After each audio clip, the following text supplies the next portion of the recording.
Aujourd'hui, on attaque la randonnée du Mans, un itinéraire qui fait sur le papier 3,5 km, a priori 3h30 aller-retour. Euh, Franchement, je pense qu'on va mettre beaucoup plus de temps. D'ailleurs, on pensait qu'on allait tranquille aujourd'hui parce qu'on est en plein hiver austral là. On pensait qu'il allait y avoir moins de touristes. En fait, on n'arrête pas de voir du monde nous dépasser, qui marche à un rythme beaucoup plus élevé que nous. Donc, je pense qu'on est plutôt sur 4 ou 4h30. Maintenant, sur la randonnée du Mans, on dit souvent qu'il y a deux plateaux. Le premier plateau assez facile, donc là, comme vous le voyez, c'est à peu près plat. Et la deuxième partie où il faut grimper. Le temps n'est pas hyper clément aujourd'hui et en plus ce sentier est assez boueux. D'ailleurs, même pour accéder à l'entrée de la randonnée, on n'a pas pu y aller avec des voitures. Enfin, on aurait pu, mais plutôt difficile. Et donc on a parqué nos voitures à peu près, je dirais 400 mètres de l'entrée. Parce que dans les crevasses, il y a de grosses flaques et à cette boue, on avait peur de ne pas réussir à s'en sortir.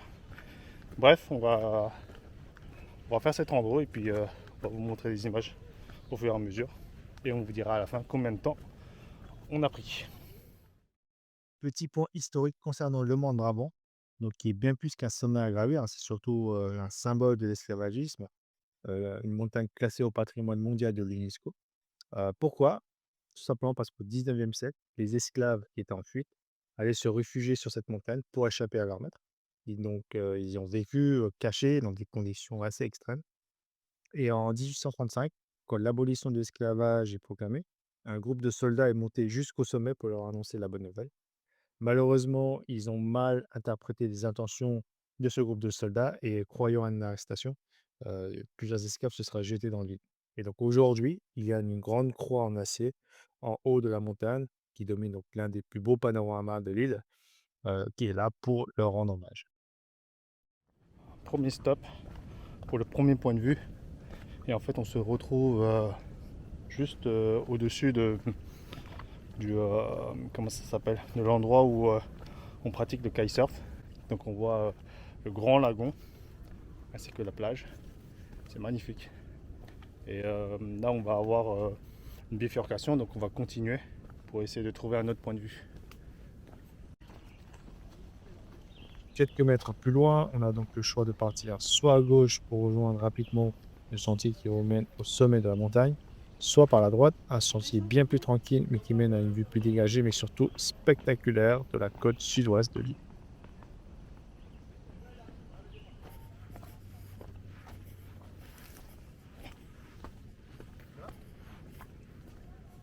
Purée, ça grimpe quand même, même sur un petit sentier. Et c'est censé être le plateau le plus facile, merde. Ah, je vais être mort moi pour la deuxième partie.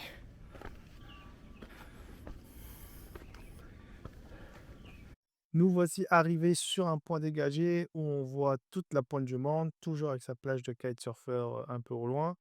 Euh, on ne le voit pas dans la vidéo, mais il y a des parachutistes ascensionnels. Je suppose que c'est un bon spot pour profiter de cette activité. Descendons un petit peu plus bas.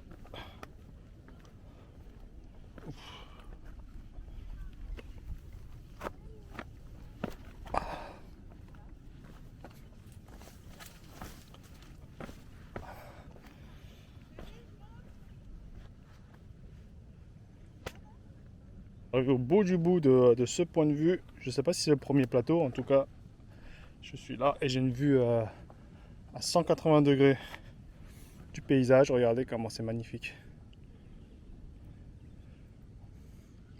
Petit effort, mais quand même une grande récompense pour ce panorama.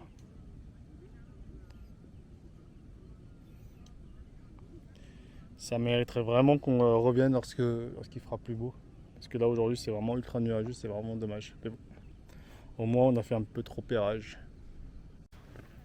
Alors continuons, apparemment il y a un sentier qui permet de continuer un petit peu plus loin et avoir une vue sur l'île aux Bénitiers. Donc on va grimper et on va aller voir. Là on a la vue sur... Ah, c'est la tourelle là-bas, non? Ouais, Ah, c'est gris, gris, gris, hein. L'idée après ce point de vue, c'est d'escalader tout en haut maintenant du monde. Donc il va falloir qu'on rebrousse chemin et qu'on monte tout ça. Tiens, d'ailleurs, on voit la croix, la fameuse croix en haut du monde. J'espère que le ciel se dégagera lorsqu'on sera là-haut. Ce serait cool. Apparemment, il n'y a pas besoin de faire demi-tour pour accéder à la deuxième partie de la randonnée. Il y a un chemin. On va emprunter celle-là, hein, pour gagner un peu de temps.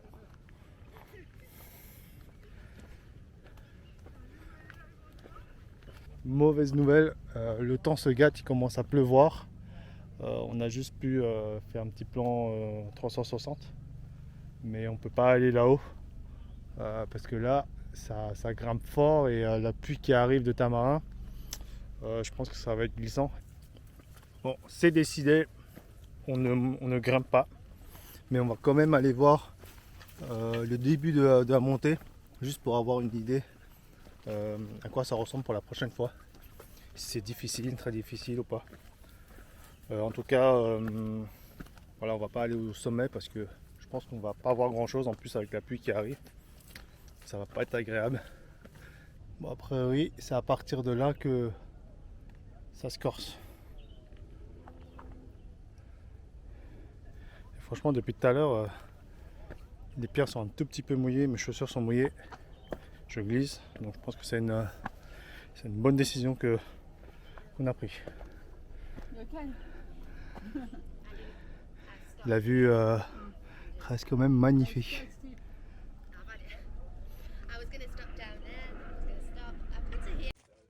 Juste pour que vous ayez une idée à quel point ce sentier est raide et dangereux, j'ai essayé de zoomer avec mon téléphone le passage qui mène au sommet du monde. En attendant, nos amis qui ont quand même choisi d'aller en haut du monde, eh ben, le temps s'était dégagé entre temps.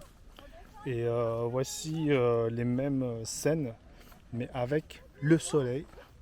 Et on voit les nuances bleues du lagon qui sont vraiment formidables.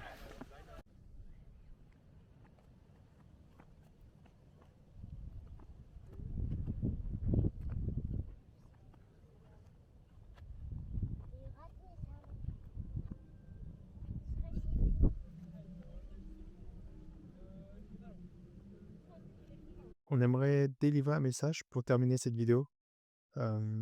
Quelques jours après notre passage, ici, un jeune homme de 20 ans a perdu la vie. Il aurait chuté d'une centaine de mètres. Et d'après ce qu'on a pu lire, il n'était peut-être pas bien équipé ou aurait quitté le sentier principal. Même si beaucoup disent que la randonnée du monde peut se faire sans guide, nous, on vous recommande vraiment d'en prendre un, surtout si vous ne faites jamais de randonnée ou d'activité physique. Parce que la montée est dure physiquement, surtout sur la deuxième partie. C'est raide, c'est glissant, il faut escalader. Et si vous y allez en période estivale, la chaleur n'aide vraiment pas. Et on ne nous le dira jamais assez, la montagne, particulièrement ce sentier qui mène au sommet, ça reste dangereux. Si vous ne le sentez pas, encore une fois, on vous recommande un guide. Si vous voulez y aller quand même par vos propres moyens, équipez-vous un minimum, portez de bonnes chaussures et soyez prudents.